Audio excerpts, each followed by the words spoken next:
Good evening, everybody. This is Pastor William Martin along with Elder Channing Starks. Listen, this is another session of Let's Talk About It here on our podcast. Either those that are tuning in on Facebook or YouTube. Listen, we appreciate you following us. We appreciate you liking and sharing our episodes, our podcasts, and we want you to continue to share. We want you to continue to share, and we are looking forward to your comments. We look forward to them. We look forward to responding to them. We look forward to even creating more topics when it comes to your responses. And listen, it has been a crazy couple of weeks. I, for those that don't know, I had knee reconstruction replacement, and so I'm halfway. I'm halfway here, and and then I'm over, and my mind's like I just want to go crawl on the bed. But listen, it's getting better. It's better than last week. I'm telling you, throbbing, throbbing, throbbing. And we just got back from Virginia, and listen, Shannon, it was crazy, bro. So we were supposed to come back yesterday on a plane. And so I just felt really crazy. I didn't feel good because we saw the weather, how the snow was supposed to be coming in. And I'm like, man, I just don't, man, I think we got to get stuck here. And Stephanie said, we can't get stuck here. We got, you got doctor's appointments. I had a follow up and I had physical therapy. She had to get back to work. And let me tell you something. All the airport canceled. And Stephanie got up, got on her feet. She said, we got to go. I'm like, okay. She was a G, man. My wife is a G. Listen, she packed. She got us going. She got me together. And we had breakfast with the children. And we got in a rental car. And that woman drove 12 hours straight. Boom. Got us home. We got home Sunday, probably about 3:00 in the morning. Man, she did that thing. Yeah. Wow. She did it. So you got to give her a clap. You got to give her a clap. Yeah, I got listen. She listen. Yeah. Matter of fact, I got to give that to her. Yep. My wife, Stephanie. For sure. That's wow. But wow. And we beat the snow out of Carolinas. Man, maybe by a couple of hours. It has started sleeting. It has started raining a little bit. But man, and she even got to drive her favorite vehicle, a Jeep Wrangler. She complained a little bit because it didn't have everything her Jeep had. It didn't have a heated seats. It wasn't a Rubicon, and so when we got to the airport over here, she got her Jeep, and she's like, real Jeep. So yeah, but we had a good time, man. Caleb, man, he graduated from Police Academy. And good deal. He was actually a top choice pick for the Central Precinct location. They actually, the lieutenant, the chief, and all of them actually came out looking for my wife and I to come talk to us to tell us that. Okay. And they were looking forward to working with Caleb and stuff. So and training Caleb. Good so I'm proud of that old joker. All right, congratulations, Caleb.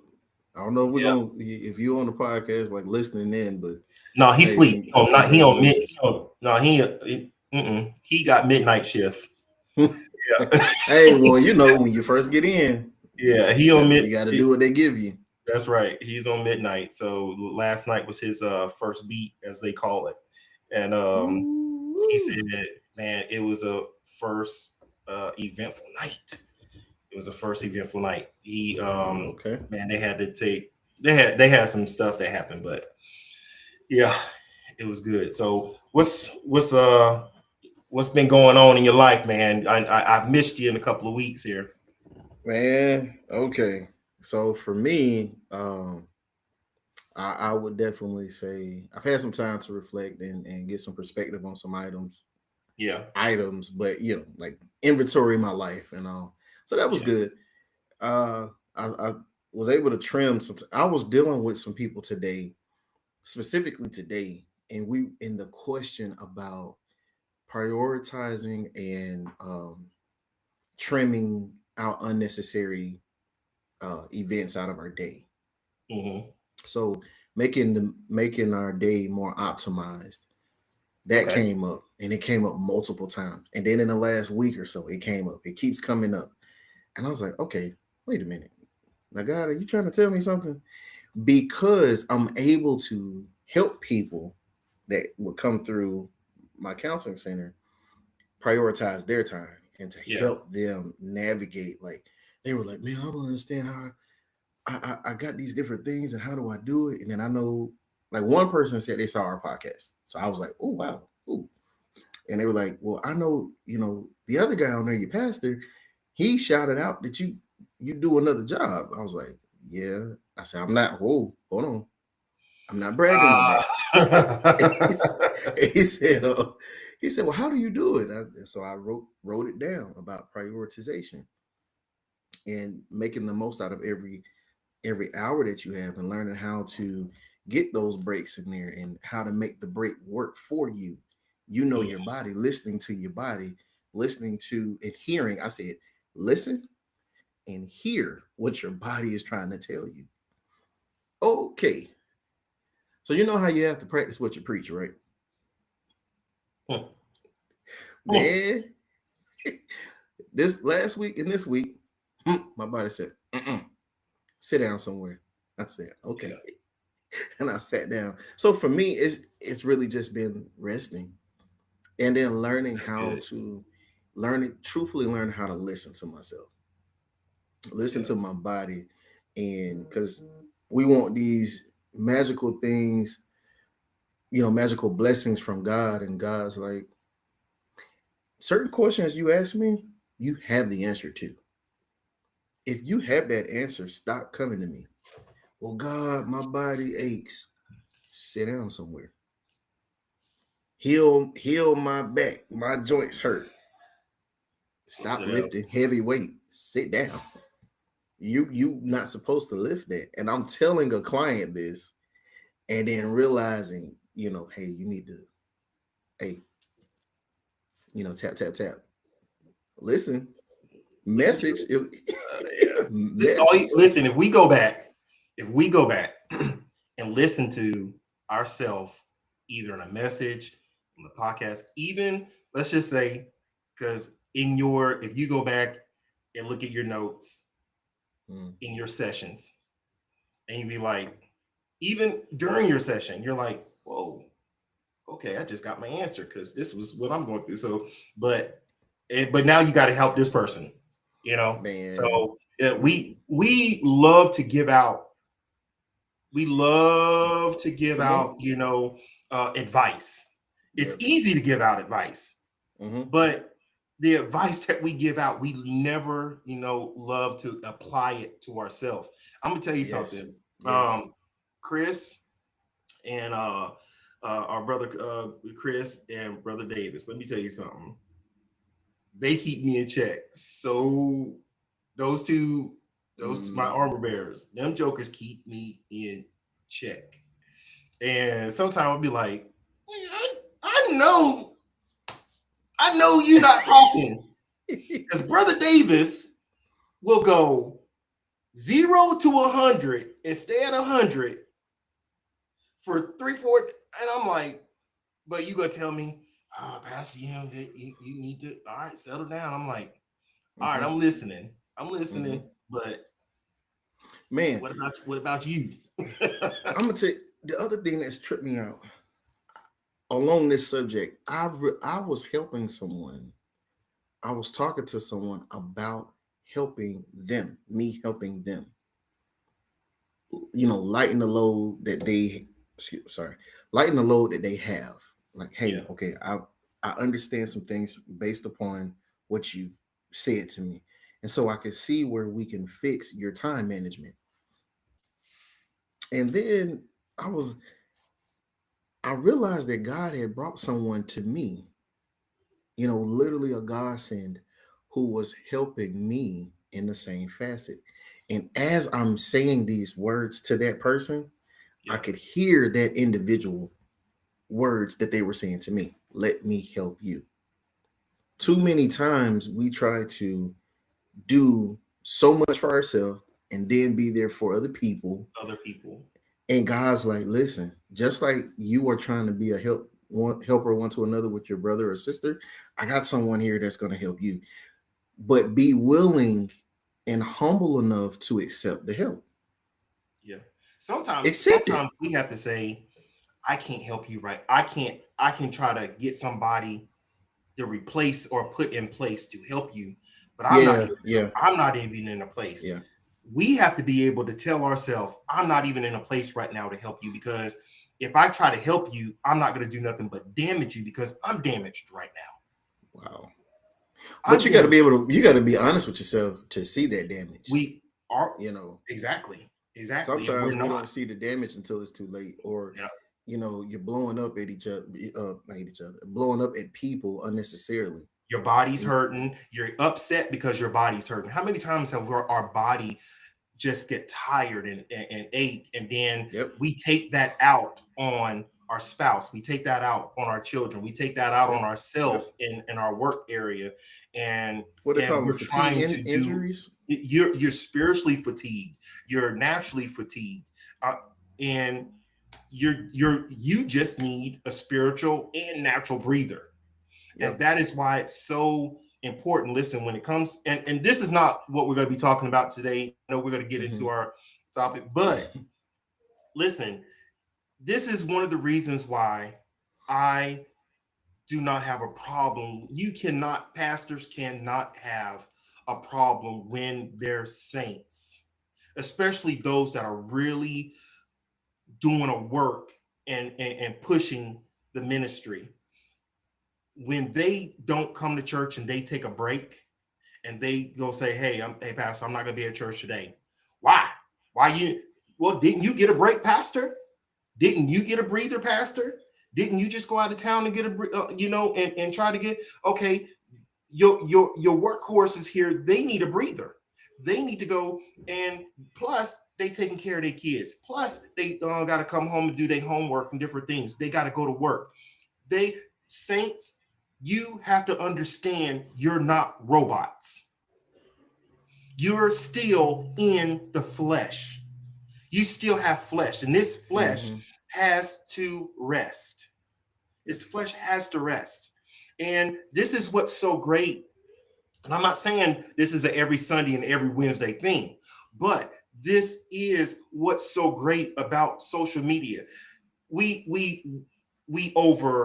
misuse social media, but when we use it to the good, when we use it to the good and say, I just need to stay home and rest my body, but I'm going to ensure I'm going to go log in and listen to the word that's coming across. So I'm still getting a word. I might not get the full experience being with my brother and sister, but I'm still getting a word. But my heart and my spirit, my heart's there with my brothers and sisters. Right. But this body, it need a rest. And that's got to be okay with our leaders that are leading. That's got to be okay.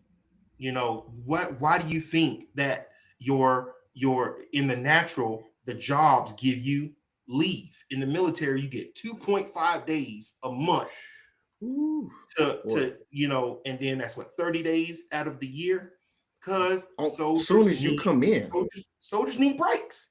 Yeah, soldiers need breaks. And it doesn't matter how many years you've been in. You start out 2.5 days per month. Hey, we sing a song, I'm a soldier in the army of the Lord. Listen, saints, you make sure you get that 2.5 days. Hey, get your 2.5 days and say, pastor, hey, don't put me on the schedule this day. I'm taking leave. I'm taking leave. Yeah. Hey, the pastor might just tell you, where you going? I'm gonna see you there. I'm gonna see you. Yeah. You know, Yeah. hey, listen, before we go into, I think, you know, we're not going to be on long tonight. I think we have kind of a fun topic tonight. It's Hmm. very interesting, but I do want all of our listeners to tune in. If you can't come to Bible study Wednesday, listen, we have a phenomenal topic, you know, and it's not going to be how you think it is, because the topic is Daniel and his friends. I will endeavor to live in covenant, in community with my fellow believers. So Daniel and his friends. So let's it might we might talk a little bit about Daniel and the Lions Den, a little bit right there, but Yeah. that's not the meat of this teaching this Wednesday. It's going to be phenomenal. I asked you to try to be there Wednesday. If not, tune in, and we're just gonna have a glorious time in God by hearing the word that He brings forth. And this is going to be actually my first time getting back teaching, you know, since my surgery. So I'll probably be in a chair or something.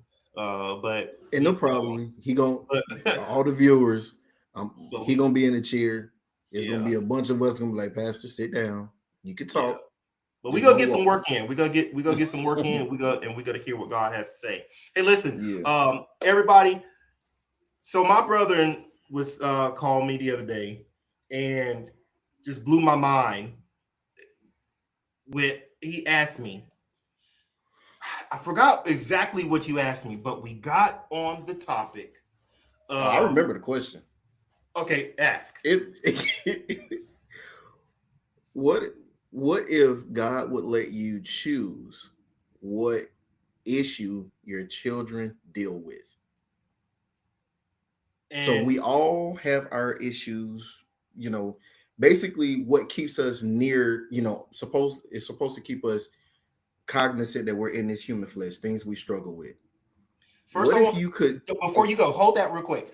When mhm, he's asking this, parents, I want you to get into your Papa Bear, Mama Bear mindset. exactly, exactly. All right, go. What if you could before your child is born, mama's pregnant, whether you're a single mother or your husband and wife, and God has a sit down conversation with you, and you get to choose what stumbling block or what issue What your sin? child will have for the rest of their life.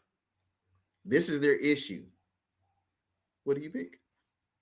How do you pick? Because you know I'm picking what my child will struggle with. And my response was, we will become selfish because we choose according to how we would deal with it as a Oh, parent. please comment, listeners, How viewers, please we comment. I'm gonna choose this because that won't be such a burden on me. I can handle Hmm. my son or my daughter doing that. Hmm. But we never look at the child. We only basing what they've done, what they're doing with us for on our accountability. Hmm. So I thought about, and I responded with that, it for those that love DC Hmm. and Marvel. Okay, I thought about this because I'm like, man, um, if I choose this, what happens? There's got to be a alternative Our, mhm. outcome.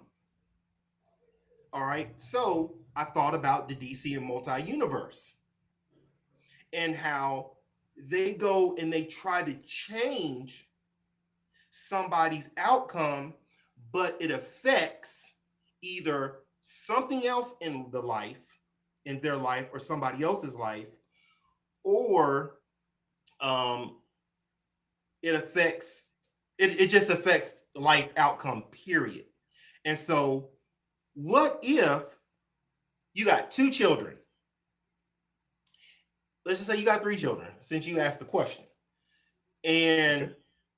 you say, I don't want Nyla to have to do that. I want to change. I want to choose for her to do, that I choose her to have that stumbling block, not this stumbling block. And so you change it, but that change, you getting to change that or choose that, affects how Kylan now does something which he wouldn't have done if Nyla would have been able to have that other stumbling block. But now you just changed the universe. You, in this multi-universe, Kylan's the issue, but Nyla's not the issue. And it's like we're trying to change time. We're trying to make our children saved. Let's just say this. We try to make our children saved. We want our children saved. But our job as parents is to instill the word in them. And we hurt and we hate for our children to fall, to fail. We hate for them to sin. For various reasons. Because we've lived and we're living, and we know the thing that they're doing. We've either done it and we know the outcome, and we don't want them to do it. Right. But all we can do is tell them, say, don't do this. This is what happens. This is what God says is going to be the outcome. Now, once we do that, we can't force our children to do it or not to do it. But see, what we do is we use punishments, putting them on restrictions and all this other stuff, and we think that's going to hold them back from sinning. But there's other sins that they can do. But we just try to prevent them. We try to prevent them from dying by doing certain things that can kill them, that can lead them to death. But I tell you what, and I'll let you have the rings after I make this comment. We chose to be saved. The word was instilled in us, and we chose to be saved. We chose to live right. We fall and we fail sometimes, but those are choices that we made. Those failures we make, those times that we have to ask God for forgiveness, God does not change. He doesn't forcefully say, no, you're not doing that. He says, are you going to do that or are you not? Now, you already know that's wrong, but are you going to do it or not? We make the choice. He does not dictate our choosing of doing wrong or right. And we think that we can change and go through multi-universes for our children. So in the construct of the multi-universe, every time they go to another universe, there's a doppelganger there. Okay. So if I go to this universe, like you said, for this example, my Nyla in another universe, and I'm like, oh, she doesn't struggle with this, or my Cameron or my Kylan. The issue that I have in my origin universe, according to this, in my origin universe, the issue that my child has here doesn't exist for that doppelganger there. Then you live there longer than, I say, 30 days. Then you really start to see the issue that universe's doppelganger has. So what I'm getting at, There's never going to be a perfect situation. Right. If you're not struggling with this, you're going to struggle. You see what I'm saying? You could trade one for the other. Um, God does not pick a struggle for you. He knows what your struggle is. Right. Okay. Now, the reason I say that, we forget that sometimes we know he's omnipotent, we know he's omniscient, we know he's all knowing, he's all seeing, but we forget the constructs of that at times, where he has the power to change and do and manipulate whatever he wants to. He don't, because if he changes it against our will, he's a dictator and he never wants to be that. Right. So then, rather, what is more beautiful, to change you and take away your will, or to love you through your mess and show you unconditional love? Which one is better? I love I loved my parents loving me through my issues. And when they loved me through my issues, I Mhm. grew and I learned. I learned I also learned how to parent. I Mhm. learned how to lead, how to be a leader in that, because they were already leaders spiritually at church, but they were, I was not just their child, but I was also their spirit. They were my Spiritual parents child. in the Lord too, Yeah. and so they were leading me as parents and spiritual parents, Mhm. and I learned so much. Yes, did I get chastised? Sure, I got chastised, but in the chastisement, I learned in the chastisement. We should always be learning in chastisement. Is it really conviction if you don't learn? If you don't learn from it, is it really conviction? Because sometimes we can accept conviction, and Hmm. sometimes we just don't listen to we cut conviction off. So the physical act of chastisement then can, if there's no corrective thought process, you just hitting them, or you're just, You're so just it's a, you're just hitting a it, block. yeah, it could be, whether if it's a spanking, it could be abuse, physical abuse. And I'm not saying like you drew blood. I'm Yeah. saying the actual spanking act had no effect, because if the child didn't learn from it, how many Mhm. times we like, I guess you won't learn. A hard head makes a soft behind. Yeah. And I Yeah. heard myself saying that, and I was like, wait a minute, but did the child actually learn? Okay, hold on. Let's stop. Because if you keep doing the same thing, then we need to go back and figure out what is going on. Is this I'm a just thing hitting. that you, I'm just yeah, hitting you. is this a thing you chose? I'm whooping you, and you're For, not. And you know what? This is one of when people start saying, when they're whooping it, my child just looked at me like, you know, they get a deer in the headlights, mhm. because in their mind they don't want to change. It doesn't bother me for you. It feels better to do wrong Wow. and get the whooping. It felt good doing exactly what I wanted to do. I already know it's going to give me a whooping, but I don't care. I'm gonna deal with this pain. Conviction actually should be making you to change. It's really conviction when it moves you to change. I can I add to that? I would say I agree 100% with that, but I also would add to it that it's conviction when you fail to change and it hurts you. Hold on. Say that again.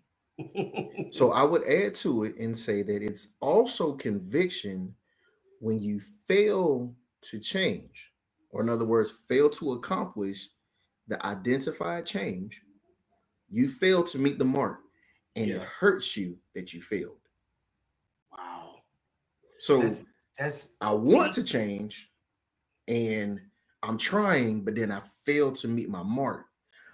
My heart hurts.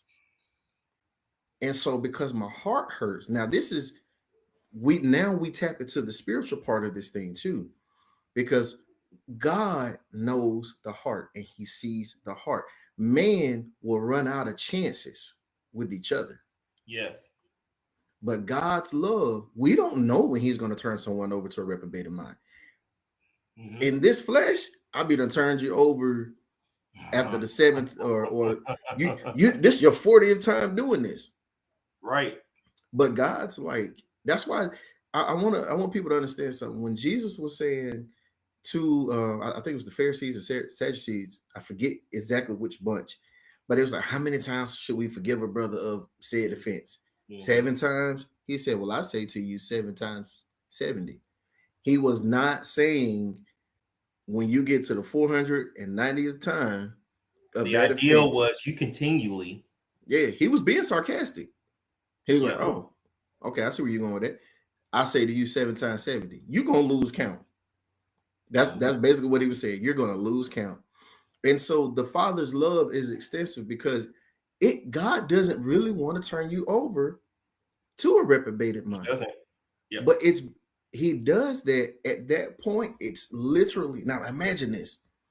He who is love, because we understand there's literally a scripture that says God is love. He who is love, he who is endless in forgiveness, the one who is endless in mercy says, there's no hope for you. Not man. Yeah. Not man. When he turns you over, he's done did this. But you think about it. He already knows. He's future, he's past, present, future. He already knows. When he turns you over to a reprobated mind and there's no coming back, now when come judgment and you stand before him, he's giving you time after time, because now he's going to say, did I not give you time after time? Did I not do this? And you still did not. You can't tell me that I didn't give you a chance. No excuse. There's no excuse. Even I knew you wouldn't, but I gave you a chance because you could not stand before me and say, I didn't give you a chance. You don't just wake up and be a reprobate. You don't just wake up and you be a reprobate. He's giving you a chance to do right. He's giving you a chance to live right. And so when you stand before him, you will not have a choice. And so this is what our children, we're chastising them and different things. We've taught them, and listen, you can't tell me you did not know this. You can't tell me you did not know. I taught you this. Right. Well, why are you taking my phone? You knew the consequence. You knew if you did this, I told you I would take your phone. You knew that I would take your switch and all this other stuff. You knew that when you come home, blah, blah, blah, blah. And so even the thing is, we know our children. Guess what? Unfortunately, we know they're not gonna, they're gonna fall. They are not going to comply with your demands. There's times that my wife has sat in bed and Stephanie say, William, she gonna go right back and do that. I'm like, come on, babe. She says, I know her. She's going, and guess what? It's like clockwork. So, okay, now, 2 things. I want to hit on what you just said about the bedtime conversation that you and your wife had. I'm going to hit on that because you just made me think of something. But before that, again, as parents, from the moment our children start becoming mobile and they explore, when they're toddler phase and they're exploring and they're doing things, I realized this, and let me, for those who know me and my children, whether you're at church or not, listen, my children haven't done anything. So this isn't a topic that's reflective of my life right now. I just asked that question because I was like, whoa, I actually was thinking about me and how God loves me despite of me. Okay, this has nothing to do with my 3 beautiful blessings that God has given me. All right, I should have said that from the jump. So if my children see this, y'all, I love you. Dad's But we not just upset. parents. We talk about Right. children. So from the moment that from that child starts to become, and you start to see their personality, I watched my 3 children personalities develop. And if somebody gives a report to you and they say it was one of your children, but they don't tell you the name, you know which one it was based on what the report is. You even know if it's even your child. You're like, that wasn't one of my children. Or, oh, like for me, oh man, that sounds like That was them. Or somebody say this, I'm like, Nyla. Yep. Yep. All right, I got you. Cameron. Now, you see my different expressions? Why was my expression so different when it came to Cameron? Because he's my oldest. I'm like, dude, come on now. You know better than this. And so when you said the conversation about you got, the pillow talk, but like she said, I bet she's gonna go over and do whatever, and you like, no, give her a chance. No. You guys are married. You're one. 2 people having a conversation as one. Now here we go in the spirit. The Father knows what we're gonna do. But who cries out for grace for us? The Holy Spirit said, whoa, give him a chance. Give him a chance. If it wasn't for the fact that we're covered under the blood of Jesus, here we go, the beautiful story of redemption. Once we are born into Christ, we are now covered under the blood. God sees us, but he sees the blood covering us. Now, when we have the reception of the Holy Spirit, when we've gotten the Holy Spirit, it gives us that chance to have grace. Give them a chance. The blood cries, the blood rolls, it remitted the sins. Baptism. We've been baptized in Jesus' name for the remission of our sins. The blood is what overshadows, so that when God sees you and he hears you, your prayer is heard. You are no longer like those who are not. Because Right. and I say that on purpose, because those who are not saved have the potential to be saved. They still have the potential to have grace. You don't know that the person is turned over to a reprobate until they are. So I'm saying that for the purpose of the vile people that we may see. We may deem this person to be evil and vile, but are they not? Do they not have the potential for grace? Do they not have the potential to be saved? God has delivered, set free, and saved murderers. Talk to me, Paul. Come on. He's done that. He's changed the lives, changed the tongue of cussing, ear cutting off fishermen. Peter, you take Sister Tamez. She goes to those prisons. Listen, their lives get changed. Listen, they have just as good as church in the prison than they do in the walls of CFFT and any other church. And listen, there have been people in there, criminals that we have stapled criminal, wrote them off. But God has said, not so. That's your old man. Yes, your consequences. This is where you're living.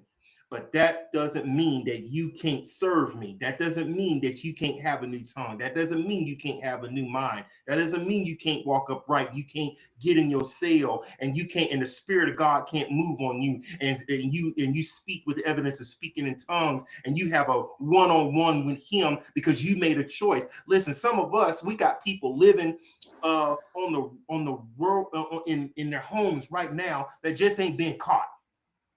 Right. This ain't being caught. Okay. On, man. So, but you got people that's caught, but they chose to change. Yep. They were knocked off their horse. They were knocked off their beast, and a light came upon them, called out their name. Come on here, man. Come on. Stop what you're doing. So we can't stop. We got to stop labeling. What we see here, we label what we see. And we got to stop that, even with our children. You know, I listen, that was a big conviction with me, with my children, because I didn't see what I wanted to see.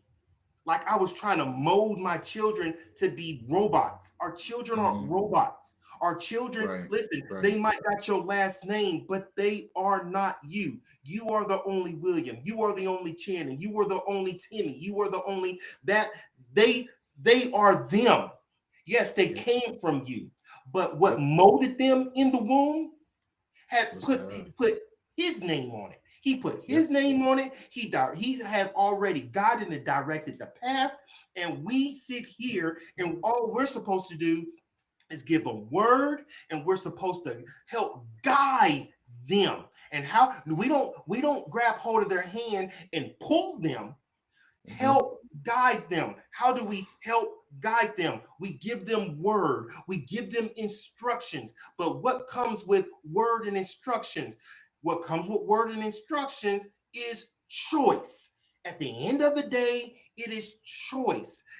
Listen, there's many of people that they don't even want to walk the streets because what their children have done is such an embarrassment. So they don't even walk. They don't even come out their homes. Are you kidding me?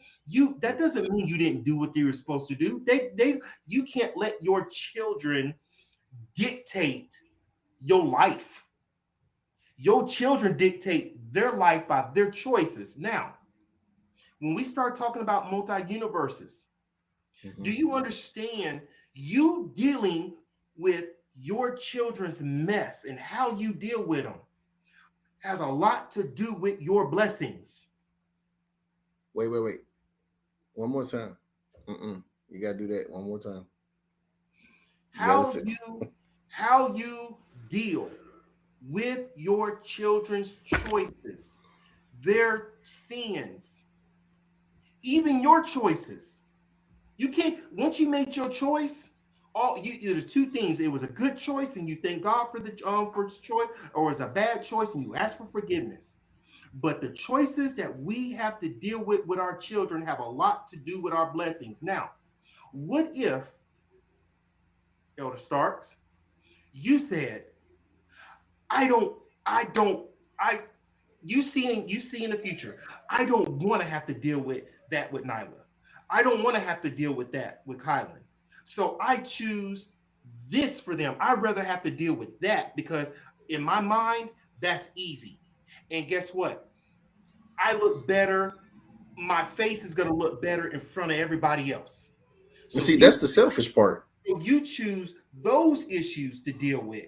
Now, because you chose that issue in this universe, and then you start looking around and you go up to Minds Matter, but your Minds Matter sign is not there. Somebody else's sign's there.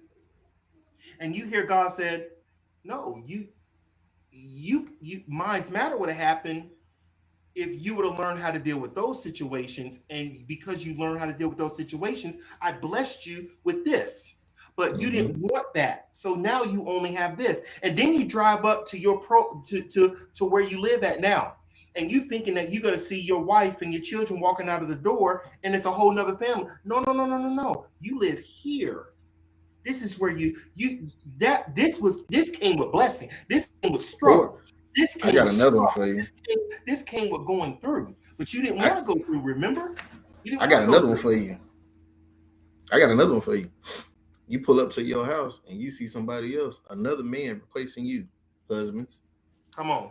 With the same, because this is a different universe, with the same wife and other children, if you have children or whatever. But you have been replaced because that man was willing to go through whatever you felt like you're going through. What we deal with, our processes, we have to understand whether it's whatever roles we play in whatever role we are in life. So my thing that I have to deal with as the father in my house, the issue I deal with the husband as the husband may not be the same issue as another husband, may not be the same issue as another father. whatever issue, whatever inconsistencies, whatever doubts and fears and all of this that I have, it makes me who I am. And what I had to learn in this was to say, I'm who I am. I'm enough. But see, God created me knowing that I'm going to do, like you said, now I'm not talking about the child. He knew I was going to deal with what I'm going to deal with. Yeah. He knew if I faced this, or if I faced something that another parent faced, that I couldn't bear it. So for the parents who have lost a child, I say to you, God knows that you could bear it. It may seem impossible. It may seem like, how? Why? Mhm. Why would But you give God me? Why would you give me such a only blessing? to take. But I want you to understand. He gave you a blessing to be able to share it. Do you understand that blessings are shared? They're not yours. They came from God, and He's sharing. This came out of His pocket, But we and He want to said, hoard our blessings. and we think this is a us. It's always a us thing. And He said, I share it with you. But guess what? It's not. It's not. It's not yours for eternity. But you're gonna. But guess what? That's why our homes. Stop trying to live like you staying here. Yes. Stop. We gotta stop trying to live on earth like we're staying here. And we live like we're staying here to a point to where we start separating ourselves from where the blessings are coming from. And we're trying to stack on top of the blessing by Mhm. adding, Right. oh, maybe it's because I did so much overtime, maybe it's because I did this, and maybe because I pushed myself to this. And then you find yourself pushing yourself over the brink and fall and going over the cliff. And Mhm. I want people, listen, parents, sometimes we're going to have to deal with our children's the same issues they had as a child. Those are going to be their issues in their adulthood. And how do we just give up on our children? They're still our children. We never give up on them. What if God said, you being an adult Christian for 20 years, 15 years, why am I still dealing with you in the same issue you had in your fifth year being saved? Mhm. Did he just cut us off? No, he didn't. Remember that. He's still loving us through our disobedience, our craziness. And he's saying, oh, I wish my child would just grow up. I just wish Now, my child would grow up. How many times now, have I've and you know what? He don't always whoop you what you deserve. when you deserve it. He don't always whoop you. He's like, I've whooped you for that before. I've already Yeah. whooped you for that before. Guess what's happening? Yep. The blessings that's hovering right here, they can't fall down because you have not grown out of this. Mhm. And Mhm. so these are still going to hover until you find it in yourself to be obedient and do what you're supposed to do. And he's still dealing with parents. We still deal, some of our children are, it's just them. It's just them. That stop trying to go, if I could just change it. If I can just change it. You can't change it. You can't change it. Just love them. Just love them. And they are blessings. They are blessings. They're creations that God allowed us to partake in help in making, or bringing forth into the world. We're vessels that bring forth what He's created. Just like the word.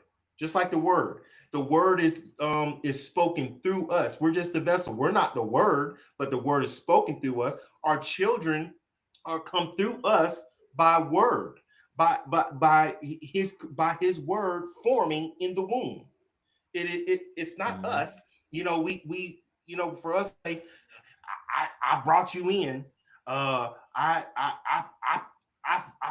formed you, or I made you. You didn't make them.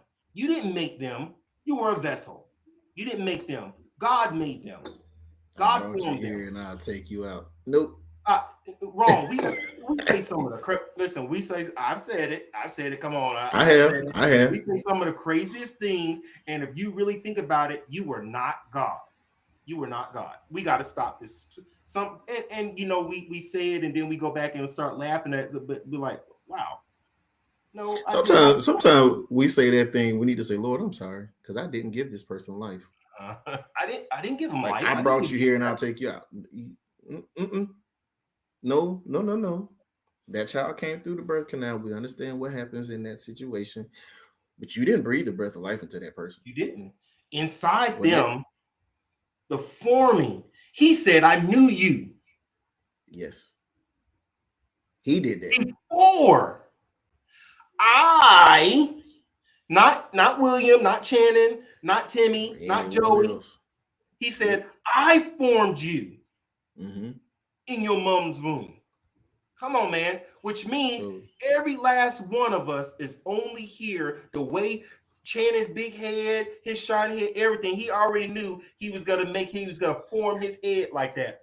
He already knew. Listen, I got a big head too. He already knew I was that about to say, because I'm he already coming. knew William was gonna have a big forehead and receipt, would be the only one in his family that had a receding hairline. He knew I'm that. glad. I'm glad you jumped on yourself because I was coming back. I I was was gonna I, say, I'm gonna say you ain't but just gonna eat but me like but that now. family, it's funny, but we we can't change our children's No, exactly. choices. Our job is to continue to pray. And all the testimonies from so many people when they say, my grandmother prayed for me, my mother prayed for me, you know, Mm-hmm. we want to get to a point to where our children say, my parents prayed for me, my father prayed for me. We barely hear that.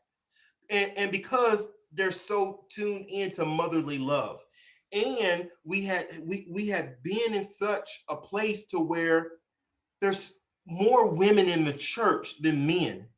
The mother is more in church than the men. That and this is why we have so many women pastors and stuff, because men have fallen out of place.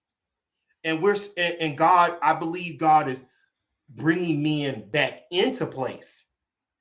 And Okay. and I do believe, and I want men to have a better relationship with their children. I want to have a better relationship with my sons.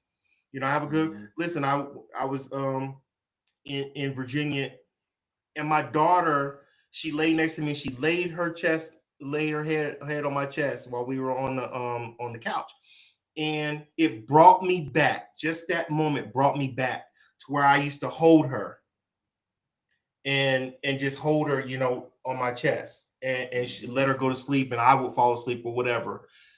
She's always my baby. She's always my See, child. they and our children need to be reminded of that. Like, how often? Okay, so think about when you've sinned and you're really contrite. It's bad.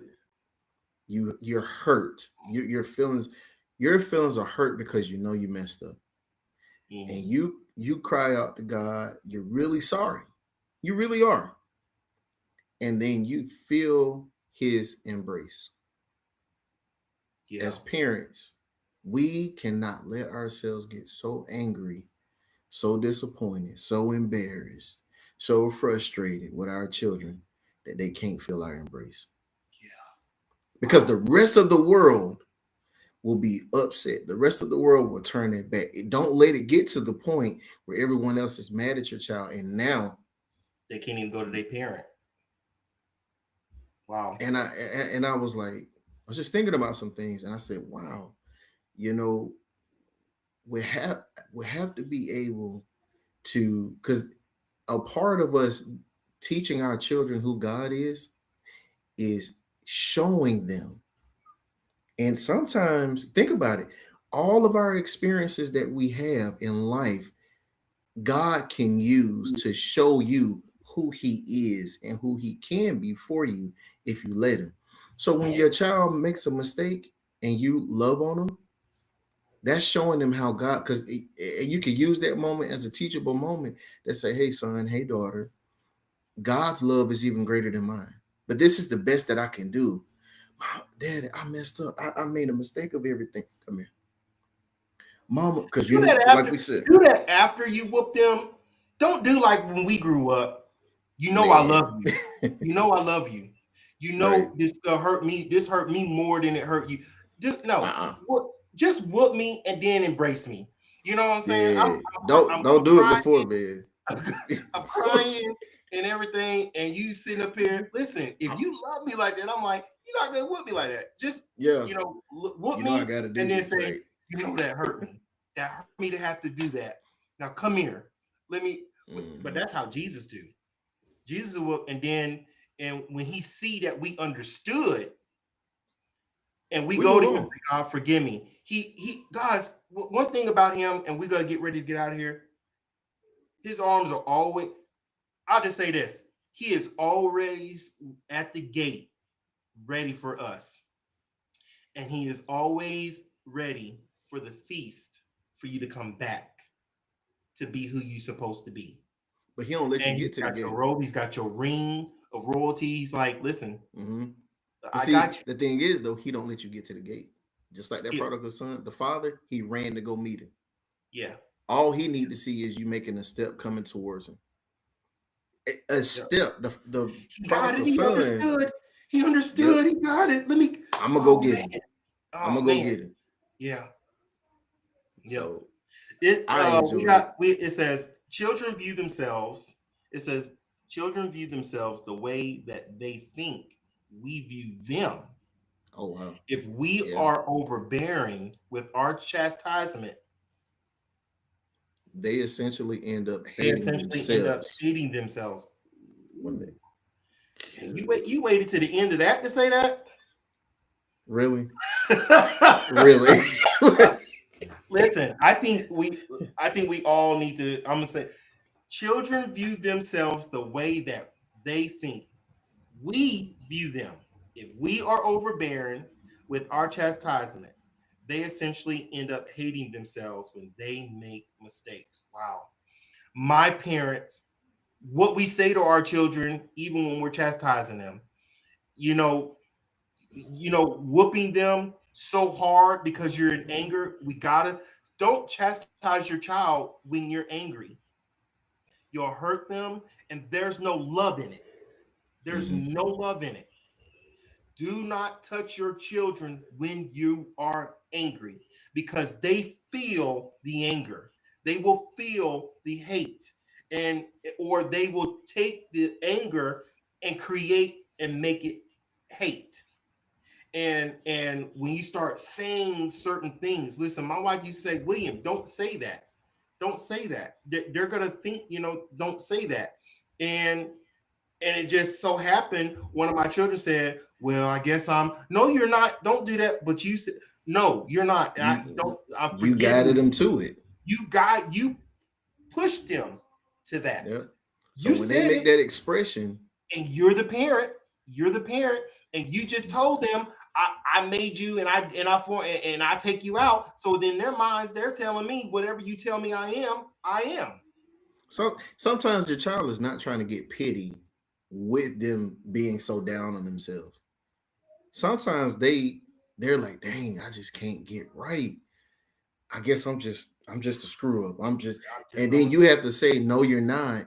But like that comment said, they view themselves the way they think we're looking at them. right. Everyone else, remember this, everyone else in the world can be down on your child, can say damaging words, but you, parent, father, and or mother, have the ability. Your voice is the first voice they heard. Your voice has the ability to wipe out everything, that all the negativity that someone else has said. I Mm-hmm. remember, and I know we got to go. I remember when I made mistakes, And my mom, like when I was in high school or whatever, or actually even in college, I was about to make a dumb decision. And I called mom and I was like, Mom, I can't. And I was just in tears. And she said, Come home. Come home. She said, Do not do that. Come home. She started crying. She said, Baby, please, do you have gas money? I said, Yes, ma'am, I do. She said, Just get here. That's all I need you to do. Get here now. I came home. And when I came home, I was just like, I didn't even want to look at mom. And she walked outside. And those who knew my mom, it was a day that she had dialysis. So she was physically weak, but she walked outside and met me at my car when I pulled up in the driveway. She just hugged me. She said, We're gonna figure it out. I was like, Mama, but Dad gonna be, because I really did make a dumb decision. Yeah. And I was like, Man, Dad, she said, We're gonna figure it out. She was so calm with what she said. And when Dad got home, I was like, Here we go. And I knew, I mean, I deserved, but it didn't happen. Yeah. What that comment said, I've lived it. And I was beating myself up. My dad walked in the house. He was calm. I guess mom had a conversation with him or whatever. But he walked in the house and he called my name, Shannon. I was like, oh God, here we go. Now, mind you, I'm in college, but I felt this big. And my dad said, Come here, man. Sit down. We sat down in the living room. He said, What's okay? Tell me your side of what's going on. And I told him. He said, Okay. Give me all, because I had made a bad decision, and it affected a lot of things for me. He said, But bring me everything. Let me see it. And he sat down and he said, Oh, yeah. Okay. All right, here we go. He said, Give me a little bit. I'll come back to you. I'm gonna come up with a plan. And I'm like, no, no, he's gonna fuss it, because I felt terrible. He could see that I was already beating myself up. I was destroying me. And before I walked out that living room, he said, Hey, if you don't fail, you will never succeed, because you don't know what success is without failures. He said, You needed to fail. It's okay. You needed to fail. And now I'm going to show you how to get back up.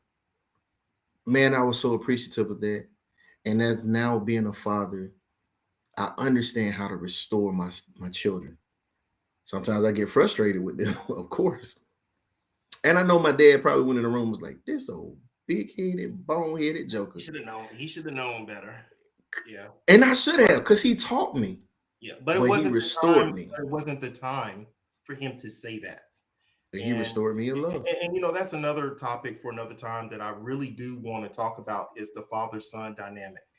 Mm-hmm. Because I'm gonna tell you, I've made so many mistakes with two boys, that, but again, that's a whole nother topic. But I hope before we close out, I want everybody, because all of us are sons and daughters of somebody, and even the parents to your children. Your mistakes, even parents that listen, there's mistakes that I've made when I was younger, even as a child. And I'm like, sometimes I think about it, I'm like, man, I wish I could have just not done that if I go back. No, I don't want to go back. Then I wouldn't have learned. Then I wouldn't have been. Hold your head up, everybody, and go tell your children, you are going to make mistakes. Yep. But I want you to hold your head up. Don't stay in the mistake. Learn from your mistake. Don't go back to your mistake. But hold your head up and always go back to what we've taught you. Go back to what you've been instilled with the Word of God. And even parents yourself, hold your head up. You're not going to be a perfect parent. You're not going to be. There's no such thing as a perfect parent. We're good. You tried and you push yourself and you strive to be a perfect parent, but you're going to make mistakes. We're going to make mistakes. We're going to say things that's going to hurt us later, but you can't change the outcomes but you can help the outcome by instilling word, praying, and fasting. Word, praying, fasting. And I'll say it one more time. Word, praying, and fasting. I give that to you myself, and I speak for my brother Channing. We love you. We thank you for tuning in. I know we've gone over a little 5 minutes, but listen, if you are in the Wiregrass area and you're seeking a place to go to church, or you're in the Ozark area and you're just so happen to be there on a Sunday and you need somewhere to worship, listen, Ozark 4081 Andrews Avenue, Ozark, Alabama 36360, Christian Faith Fellowship Temple. Our doors will be open with love. And we're not just a church, we are a family. And we're not a perfect church, but we strive to be perfect. We strive to love. We strive to be a lighthouse for those that are in need. And we have a lot of things that we're doing that is going to benefit the community, that the word of God tells us we're supposed to be doing. So if you want to be part of that, if we listen, come be part of it. Come be part of the family. And for you men, I just want to let you know that come April, the first weekend of April, we have a men's seminar, and it is based off my book. It is Where Have the Cowboys Gone? The Call for Real Men. And listen, we are going to have some topics and some men of God that's speaking some of the topics out of this book, and we are going to find where we are lacking and where we can build on what we can build on as men, because we want to be the head, we don't want to be the tail, and we want to be able to lead our family, be parents, be fathers, and men of God most of all, the way we're supposed to. We love you. God bless you. And we'll see you later.